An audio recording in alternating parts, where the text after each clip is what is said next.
Join అయిన తర్వాత ఒక 4 బుక్స్, 2 టెక్స్ట్ బుక్లు, 2 నోట్స్. అది ఒక కవర్ లేదు, ప్లాస్టిక్ కవర్. కింద నుంచి పైకి ఆ బుక్స్ దాంట్లో పెట్టుకోవడం, మధ్యలో ఒక పేపర్ పెట్టడానికి ఒక లేదు, నేమ్ పెట్టుకోవడం, పైన ఉంటుంది. దాంట్లో ఈ వాక్యం రాసుకొని పెట్టుకునేవాడు.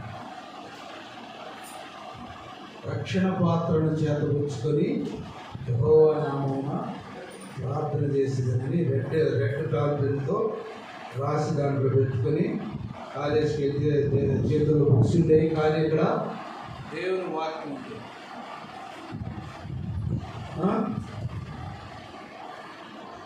కొంతమంది సినిమా హీరోలు కవర్ తీసుకునేవారు, అప్పుడున్నటువంటి మంచి హీరోలు. కానీ యవన కాలంలో వారికి అలాంటిది ఏది కూడా సహాయం చేయలేదు. దేవుడు తన బిడ్డలకు ఇచ్చినటువంటి స్వాస్థ్యం ఏంటంటే రక్షణ. హల్లెలూయా. నాకు ఇచ్చింది ఏంటంటే రక్షణ, స్వాస్థ్యం. అదే నా స్వాస్థ్యం, అదే నా ఆస్తి. భక్తుడు ఏమంటాడంటే, ఈ లోకంలో ఉన్న వెండి బంగారములు అన్నిటికంటే ఆయన నోట నుండి వచ్చిన మాటే నాకు పెద్ద బహుమానం. చూడండి ఆయన ఉద్దేశం ఎలా. ఈ లోకంలో ఉన్న బహుమానాలు, ఈ లోకంలో ఉన్నటువంటి వెండి బంగారాలు అన్నిటికంటే ఆయన నోట నుండి వచ్చిన మాట ఏంటంటే, నీ పాపములను క్షమించి ఉన్నాను, నీకు నేను నిన్ను ఆ పాపములు నేను జ్ఞాపకము చేసుకున్నాను అన్నమాట. కాబట్టి యేసు ప్రభు వారు ఏం చదువుతున్నాడంటే, నన్ను వెంబడించు వారు నేను ఆస్తికర్తలుగా చేస్తాను. ఏం చేస్తానంటే ఆస్తికర్తలుగా చేస్తాను. ఎవరైనా సరే తలకాయ బయటెత్తలే. నన్ను నమ్మిన వారికి నేను ఆస్తికర్తలుగా చేస్తున్నాను. ఆస్తి అంటే కోట్లు డబ్బు కాదు. నీ వివాహ సమయం వచ్చినప్పుడు నీకు ఒక నమ్మకమైనటువంటి భార్య, అది నీకు దేవుడు ఇచ్చినటువంటి ఆస్తి. అర్థమవుతుందా? నీ వివాహ సమయం వచ్చినప్పుడు నీకు ఒక నమ్మకమైనటువంటి భర్తను ఇస్తున్నాడే, అది నమ్మకమైనటువంటి ఆస్తి. దానికి మించిన ఆస్తి ఏమైనా ఉందా? లేదు. కాబట్టి ప్రభు ఎవరిని ప్రేమిస్తున్నాడంటే, ఆయన యందు భయభక్తులు గల వారిని ప్రేమిస్తున్నాడు. ఆయన యందు భయభక్తులు గల వారి కొరకు దాచి ఇచ్చిన మేళ్ళు ఎన్నో ఉన్నాయి. లెక్కలేదు. 1 by 1. దేవుడు తన బిడ్డలను ఎన్నడూ విడిచిపెట్టాడు. ఆయన తన కుమారులు కానీ కుమార్తెలు కానీ ఆయన మన కొరకే ఈ లోకానికి వచ్చాడు. మన కొరకే తన ప్రాణాన్ని సమర్పించాడు, త్యాగం చేశాడు. అన్ని మేరీ గర్భముగా పుట్టి అన్యం పుణ్యం ఏ పాపం ఎరిగినటువంటి కన్యక గర్భంగా పుట్టినటువంటి దేవుడు పరిశుద్ధాత్మ వలన నీవు గర్భవతిగా ఉన్నావు. డాక్టర్లు చెప్పలేదు, ఏ డాక్టర్ కూడా చెప్పలేదు. కానీ ఇది ఎలాగూ జరుగును, లోక విరుద్ధం కదా, ఎలాగూ జరుగును అని అన్నప్పుడు పరిశుద్ధాత్మ వలన గర్భము ధరించింది. ఏదైనా పరిశుద్ధాత్మలో పవర్ ఏంటో చాలా మందికి తెలియదు.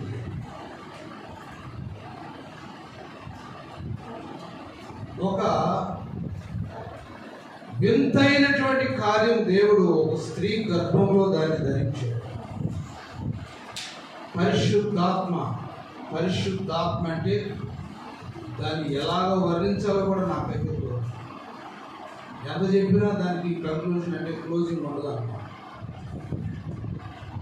కాబట్టి దేవుడు ఎవరిని ప్రేమిస్తున్నాడంటే, నమ్మకమైన వారిని దేవుడు ప్రేమిస్తున్నాడు. మనం చదువుకున్నాం చూడండి, లూకాసు వార్తలో ఏముందో చూడండి. లూకాసు వార్త 2వ అధ్యాయంలో సర్వోన్నతమైన స్థలములో దేవునికి మహిమయు ఆయనకి ఇష్టమైనటువంటి వారికి ఏమన్నట, భూమి మీద సమాధానము కలుగునుగా. చూడండి ఆ మాట ఎలాగ రాశాడంటే, సర్వోన్నతమైన స్థలములో దేవునికి మహిమ, ఆయనకి ఇష్టమైనటువంటి వారికి భూమి మీద సమాధానము. మనం భూమి మీద బ్రతుకుతున్నాం కాబట్టి బ్రతికిన దినాలన్నీ కూడా ఎలా ఉండాలంటే సంతోషం సమాధానంతో ఉండాలి.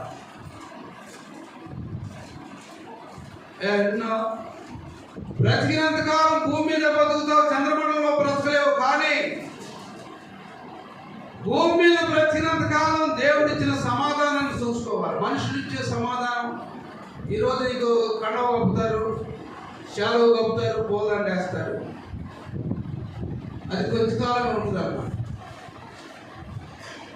వచ్చే సంవత్సరం క్రిస్మస్ మూడు రోజులు పిలిచారనుకో, అప్పుడు నువ్వేమంటావు? అసలు పడిపోవు, బాధపడవు. ప్రతి సంవత్సరం దేవుడే నేను ప్రేమిస్తాడు. ఈ సంవత్సరం బ్రతికినంత కాలం దేవుడు ప్రేమిస్తూనే ఉంటాడు, ఆయన మించిపోయాడు. ఆ గొర్రెల కాపరులు పామరులైనటువంటి వారు, ఏమి తెలియనటువంటి వారు. ఈ రోజు వరకు కూడా కొంత ఈ ఫోన్లు వచ్చి ఆ గొర్రెలు కాసే కాబట్టి ఫోన్లు ఎత్తుకెళ్ళి అయ్యి చూస్తున్నారు. కానీ కొన్ని సంవత్సరాల క్రితం ఆ రోజుల్లో ప్రభు జన్మించే ముందు రోజుల్లో కూడా గొర్రెల కాపరులు భోజనం తినడం తెలుసు, ఆ గొర్రెలు ఏ విధంగా కాపాడుకోవాలో తెలుసు, కానీ ఒక జ్ఞానం లేదు.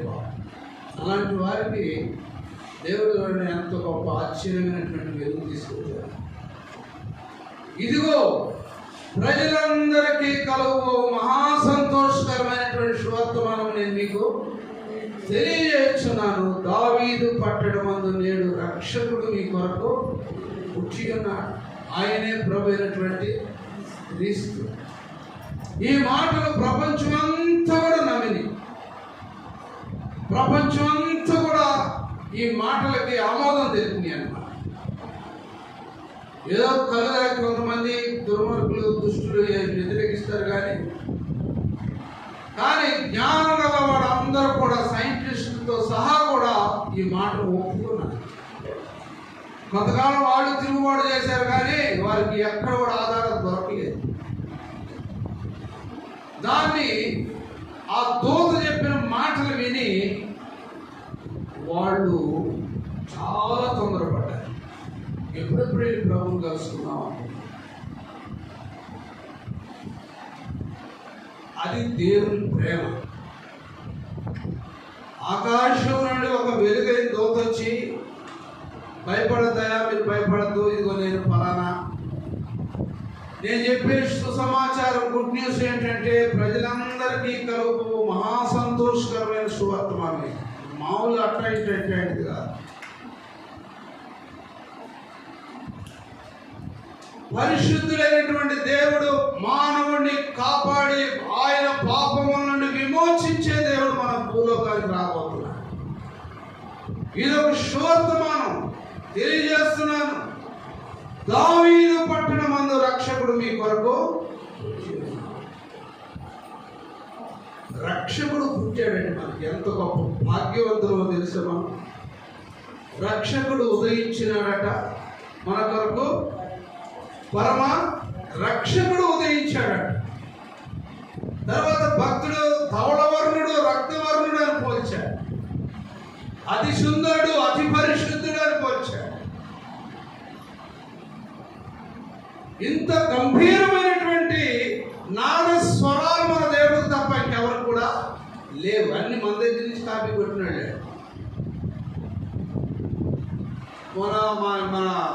మా ఊరిలో పాట పాడుతున్నారు, దేవుని స్తుతించుడు, ఎల్లప్పుడూ దేవుని స్తుతించుడు. అదే కాపీ కొట్టి వాళ్ళు కూడా పాడుతున్నారు. నా రాగం ఎట్లా వస్తుంది, దేవుని స్తుతించాను నేను పాడుకుంటుంటే వాళ్ళ రాగం వేరే. కాబట్టి ధవళవర్ణుడు రత్నవర్ణుడు పరిశుద్ధుడు పశువుల భాగాలో పుట్టాడనే కానీ ఆయన సుందరుడు అన్నాడు. నా కుమారుడు ఈ లోకానికి పంపించారు. కాబట్టి మనం ఆయన ఎంత ఎంత మంచి హృదయంతో మనము ఆయన స్తుతించాలంటే ప్రతిరోజు మనం ఆయన గురించి ఆలోచన చేయాలి.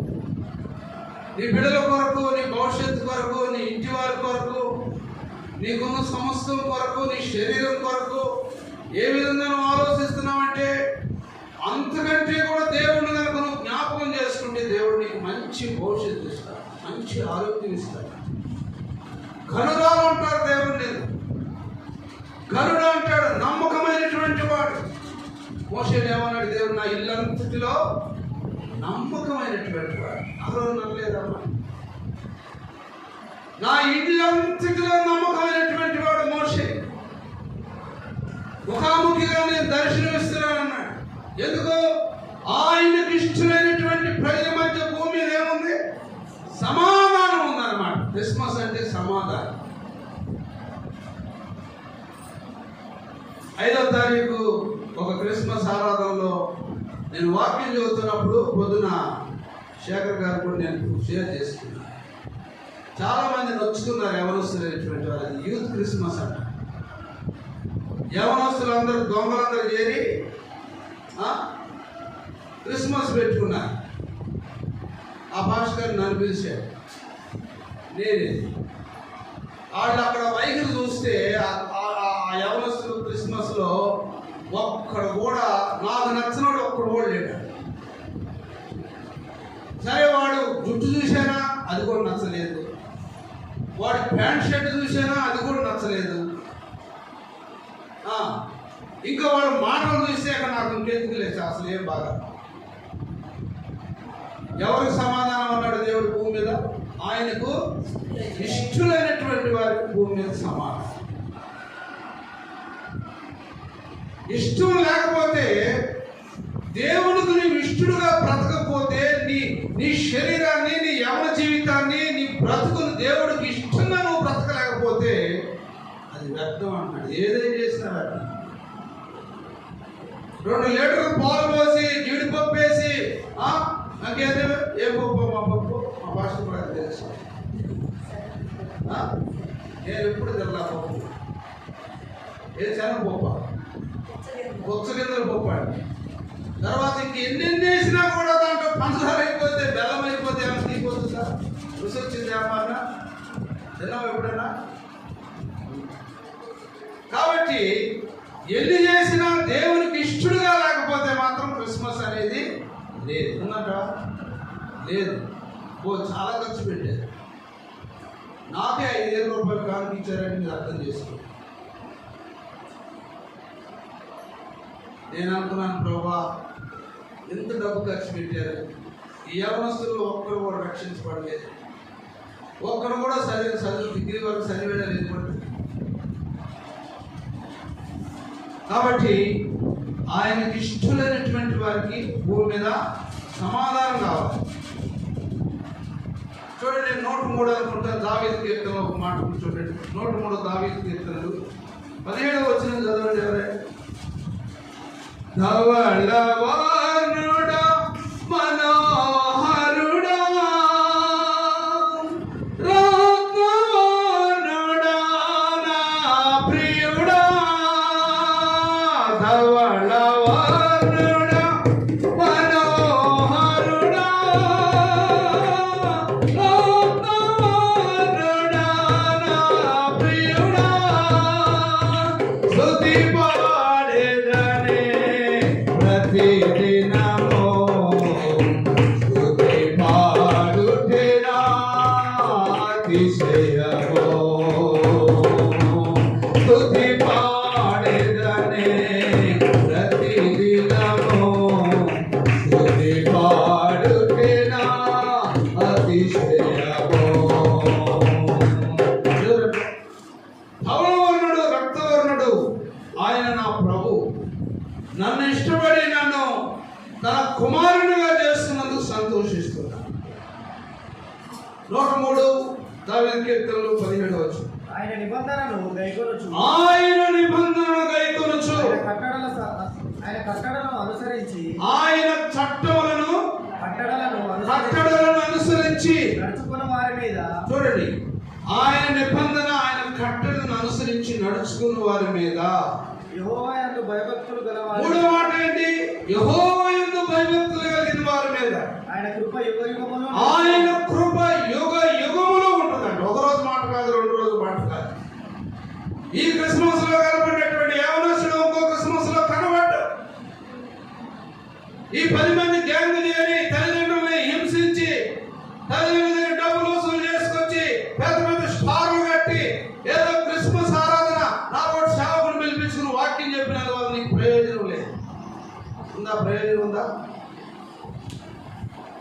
జుట్టు సరిగ్గా తీర్చుకోకుండా సాలీసాలు కొట్లు వేసుకొని చూడు సొక్క నా సొక్క చూడండి కొడు దేవసాయి గారు అట్టాడు.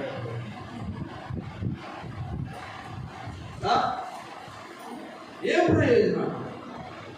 ప్రయోజనం లేదు. ఆయన కట్టడలు చదవయా. ఆయన నిబంధనను కట్టడలను అనుసరించి, ఆయన కట్టడలను అనుసరించి నడుచుకున్న వారి మీద యెహోవా యందు భయభక్తులు గలవారు. మూడో మాట ఏంటి? యెహోవా యందు భయభక్తులు గలవారి యెడల ఆయన కృప యుగయుగములో ఉంటుందంట. మన దేవుడు యుగయుగములో సజీవుడు కాబట్టి నీవు ఆయన ప్రేమిస్తే, ఆయన యందు భయభక్తులు నేర్చుకుంటే, క్రిస్మస్ కాదు ఏదైనా సరే, ఏం చేసినా, దేవుని మందిరానికి వచ్చినా, పాట పాడినా, డ్రమ్ము కొట్టినా, వాయిద్యాలు వాయించినా, క్యాషువల్ వాయించినా. చాలా మంది మన ఫంక్షన్లకి క్యాషువల్ పిలుస్తాం పాటలు పాడటానికి. దేవుని పెట్టలేదు, దేవుని పిల్ల, దేవుని పిల్లలు పేర్లు కూడా దేవుని పేర్లు పెట్టుకుంటారు. కానీ వాక్యం వింటారా? వాక్యం వింటారు. వాడు వాక్యం కనుక వింటే వాళ్ళు ఎప్పుడో దేవుని సేవకు దేవుడు పిలిచేవాడు. వాళ్ళు సంగీతం వాయిస్తూ, దావీదులాగా సంగీతం వాయిస్తూ ప్రభువును స్తుతించాడు. అలాగే సంగీతం వాయించి, ప్యాడ్లు కొట్టి, డ్రమ్ములు కొట్టి, ఏదైనా కొట్టినా దేవుడు వాక్యం కనుక విధేయంతో వింటే ఆయన ప్రేమ యుగయుగములుగా నేను దేవుని దాసులుగా వాడుకుంటాడు. ఎప్పుడు వాయించేవాడుగానే ఉన్నాడు. వాళ్ళు కొట్టి కొట్టి కొట్టి ఏళ్ళని పొగరు వాడు. బ్రతకంత డబ్బు సంపాదించడం కాదు, దేవుని వాక్యాన్ని వినటానికి కూడా నీ మనసు అంగీకరిస్తే, నీ సంగీతంతో పాటు, నీ విధ్వంసంతో పాటు ఆయన వాక్యం కూడా నీ హృదయంలో పెడితే, నీ హృదయంలో నుండి ఏమొస్తాయంటే జీవధారలో బయలుదేరొస్తాయి. నేను చెప్పాను, చాలా మంది చెబుతాను, అయ్యా మీరు వాయిద్యాలు బాగానే వాయిస్తున్నారు, చాలా సంతోషం. ఇదేదో మన బ్రతుకు తెరువు కోసం కాదు. దేవుని సన్నిధిలో ఈ వాయిద్యాలు వాయించి ప్రజలను సంతోషపెట్టినంత ఆ భాగ్యం పరలోక రాజ్యం కాదు. దానికి ఏమి ఇయ్యాలి? దేవుని యందు భయభక్తులు. గొర్రెల కాపురులో ఏముంది? పామరులైన వారి దగ్గర ఏముంది? దేవుని భయం. దేవుని భయం లేకపోతే వారి మాట ఈ జీవ గ్రంథంలో వ్రాయబడి ఉండేది కాదు. కాబట్టి ప్రియులరా, క్రిస్మస్ ఆరాధనలో క్రిస్మస్ జెండాలు కట్టి, బ్యానర్లు కట్టి, లైటింగ్లు కట్టి, డిస్కోలు పెట్టి, డీజేలు పెట్టి, ఎంత వాయించినా, నువ్వెంత డబ్బు ఖర్చు పెట్టినా, నీ హృదయాన్ని ప్రభువుకి ఇవ్వకపోతే, నీ అమరకాలాన్ని ప్రభు చేతిలో పెట్టకపోతే, ఈ గొర్రెల కాపురుకున్న సంతోషం, సమాధానం నీకు ఉండదు. ఈ మాట చెప్పారని ఆ పిల్లలందరూ వచ్చుకున్నారు. హైదరాబాద్ నుంచి ఎందుకు పిలిపించావు? నేను కూడా డ్యాన్స్ చేసి మాటలు చెబితే బాగా సంతోషం. కానీ ప్రభు ఏమన్నాడు? నేను పరిశుద్ధుడను, నేను పరిశుద్ధుడ, నిత్య నివాసిని వాడు ఇలాగ సెలవిస్తూ ఉన్నాడు. నేను పరిశుద్ధుడనైనా, ఇదిగో విరిగి నలిగిన వారి మధ్య నేను ఉన్నాను అన్నాడు. అలాంటి మనసు ఉందా మనకి? బాలుడై తను తాను రిక్తులుగా చేసి తల్లి సమర్పించేసి, తండ్రి కుమారుడే సమర్పించేశాడు. ఆయన ఒక కుమారుని కనున వారి పాపముల నుండి ఆయనే రక్షిస్తాడు. కాబట్టి ఆయన ఎవరంట? బాలుడైనటువంటి క్రీస్తు. నేను ఎక్కడ కూడా ఏ హాస్పిటల్లో, ఏ వెటర్నరీ హాస్పిటల్లో ఎక్కడ కూడా ఆయన తీసుకెళ్ళలేదు. సత్రములో స్థలం లేదన్న మన బ్రతుకుని బాగు చేశారు. ఆయనకి ఎక్కడ కూడా స్థలం లేదు. పెద్ద పెద్ద డాబాల్లో, బిల్డింగ్లో స్థలం లేదు. కాబట్టి ప్రియమైనటువంటి దేవుని బిడ్డలారా, క్రిస్మస్ దినాల్లో మనం ఎలా ఉండాలంటే తగ్గించుకునే మనసు, తగ్గించుకునే సమాధానం పడటానికి ప్రయాసపడాలి. అసేపడటానికి కాదు ప్రయాసపడేది. కొంతమంది అంటా ఉంటారు.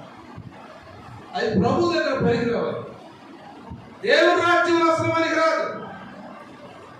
దేవుని రాజ్యంలో ఎలా ఉండాలంటే మన హృదయాన్ని ప్రభు సమర్పించుకోవాలి. హేబేలు లాంటి హృదయం కావాలి. కయ్యూను లాంటి హృదయం కలిగా దేవుని ఇద్దరు అన్నదమ్ములే, ఇద్దరు అర్పణ తీసుకొచ్చారు. ఆదికాండం 4వ అధ్యాయంలో మనం గమనిస్తే హేబేలు అర్పణ దేవుడు అంగీకరించిన అని రాయబడు. పెద్దవాళ్ళు లేదు, బాగా లేపాడు, ఫీల్ అవుతాడు. చాలా మంది భక్తి విషయంలో ఖండించాలి. పెద్ద చిన్న ఇక్కడ ఏం లేదు. ఏమన్నాడు? హేబేలు తన పండినటువంటి తన గొర్రెల మందలో నుంచి శ్రేష్టమైన దాన్ని తీసుకొచ్చాడు. హేబేలు కూడా తన మందలో తొలిచూలు పుట్టిన వాటిలో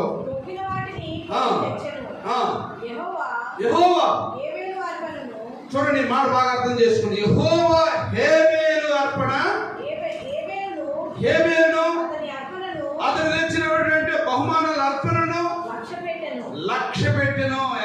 దాన్ని ఏమంటారంటే అంగీకరించెను. తర్వాత అన్నను గురించి రాస్తాడు, చదవండి. కయ్యూను అర్పణను లక్ష్య పెట్టలేదు.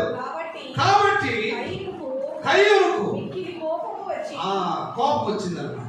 ఏమొస్తుంది? కోపం వస్తుంది. అయ్యో బుద్ధి లేనివాడిని, నా వ్యవసాయంలో నుంచి మంచి శ్రేష్టమైనటువంటి మంచి తీసుకొస్తే బాగుండేది, ఎందుకు ఇలాగ చేస్తాను అనుకున్నా. ఏమైపోయాడు? తమ్ముడే చంపించి. దేవుడు వెళ్ళి మాట్లాడుతుంటే నా తమ్ముడికి నేను కావాలని అడిగాడు. అయ్యో అయిపోయింది ప్రభు పశ్చాత్తపడతారు. కాబట్టి దేవుడు ఏం కోరుకుంటున్నాడంటే సమాధానం కోరుకుంటున్నాడు. యవన కాలంలో విశ్వాసుల దేవుని సేవకురాలుగా బిషపుగా ఇంకా ఎవరెవరో పెద్దవాళ్ళలాగా ఎవరిని దేవుడు కోరుకుంటున్నాడు తెలుసా? నమ్మకమైన వారిని దేవుడు కోరుకుంటున్నాడు. ఆయనకి ఇష్టమైన వారి మధ్య సమాధానం అన్నాడు. పెద్ద ఇంట్లో ఆన్లైన్ పిలిపించుకొని లైట్లు కట్టుకొని గంటలు మోగించుకుంటూ డింగుడుగా తిరుగుతూ అక్కడ సమాధానం ఉందా? 10 మందికి భోజనం పెట్టి ఇక్కడ సమాధానం ఉందా? ముందు నా ఇంటి వారికి సమాధానం కావాలి, నేను నా ఇంటి వారు అన్నాడు యెహోషువ. అంతమంది ఇశ్రాయేలు సైన్యం కదిలించినప్పటికీ, సూర్య చంద్ర నక్షత్రాలను ఆపివేసినప్పటికీ, హాయి పట్టణాన్ని జయించినప్పటికీ యెహోషువకి ఆయన కుటుంబం మీద నేను నా కుటుంబం సమాధానంగా ఉంటే దేవుడు గొప్ప కార్యాలు చేస్తాడు. ఒకవేళ చేయమని కూడా సాక్ష్యం ఉంటుంది అని. అందుకనే ఆయన అన్నాడు, నేను నా ఇంటి వారిని యెహోవానే సేవిస్తామా. పండగ కాదు, పబ్బాలు కాదు, ఏది కాదు, ప్రతిదినం సేవిస్తాడు. అందుకే దేవుడు అంటున్నాడు, భూమి మీద సమాధానంగా ఉండాలంటే నువ్వు ప్రభువును వెంబడించాలి, ప్రభు చెప్పిన మాటలు వినాలి, నీ గర్వాన్ని తీసేసుకోవాలి, నీ బడాయిని తీసేసుకోవాలి, నీకున్నటువంటి ఆసుపాస్తులు ఇదిగో అదిగో అంతా ఇంత అని అనుకోకూడదు. ఏ ప్రయోజనం లేదు. కాబట్టి ప్రేమటువంటి దేవుని బిడ్డలారా, క్రిస్మస్ అంటే సమాధానంగా ఉండడానికి ప్రయాసం, క్రిస్మస్ అంటే సంతోషంగా ఉండడానికి ప్రయాసం, క్రిస్మస్ అంటే ఆయనకు భయపడేవాడిగా ఉండాలన్నమాట. ఆ వాటి మొత్తం చదువుకున్నాను చూడండి. యోబు గ్రంథం 1వ అధ్యాయం 18వ వచనం 8వ వచనం చదువు. దేవుని యందు భయభక్తులు కలిగినటువంటి వాడు యోబు. ఎంత ఆశ ఉందండి పాపం ఆయనకి. దేవుని వాక్యమే స్టేట్మెంట్. ఆయన అంత ధనవంతుల లోతు ఆ భూభాగం మీద లేడంట, వారి దేశంలోనే లేడు. నీవు సేవకుడైన యోబు, సేవకుడైన యోబు సంగతి ఆలోచించుదివా? అతడు యథార్థవంతుడు, న్యాయవంతుడు, దేవుని యందు భయభక్తులు కలిగి. ఈ మాట మనకు కావాలి. దేవుని యందు భయభక్తులు కలిగి. నేనైనా ఇదిగో నా సీనియారిటీ కాదు, నేను ఏదో చెప్పుకోవచ్చు, నేను 80లోనే రక్షించబడ్డాను, మారు మనసు పొందానని చెప్పుకోవచ్చు. కానీ దేవుని భయభక్తులు లేకుండా పిచ్చేసారని అయితే నన్ను ఎవడని అంటాడా? నా సంగతే చెప్పుకున్నా ఒక సంగతి అనవసరం. యోబు గురించి ఏమన్నాడు దేవుడు? సరే ఏమంటుంది ఆ యొక్క సైతాన్తో? అతని గురించి ఆలోచించావా? న్యాయవంతుడు, యథార్థవంతుడు, దేవుని యందు భయభక్తులు కలిగినటువంటి వాడమ్మా. నువ్వేమన్నా చెప్పిపోయావా? చెడుతనము విసర్జించినటువంటి వాడు భూమి మీద అతని వంటి వాడు ఒకడు కూడా లేడు. అబ్బా, ఇదే సాక్షి ఉంది భూప్రపంచం మీద. ఎవరి భూప్రపంచం మీద ఎవరికైనా ఉందా? ఎవరికి లేదు. ధవళవర్ణుడు, ఆయన రక్తవర్ణుడు, పరిశుద్ధుడు, అతి పరిశుద్ధుడు. అన్ని విధాలుగా ఆయన చూసుకున్నా, ఎక్కడ ఏ కోణంలో చూసుకున్నా కూడా ఆయన దగ్గర ఇంత తప్పు కూడా మనం పట్టుకోలేదు.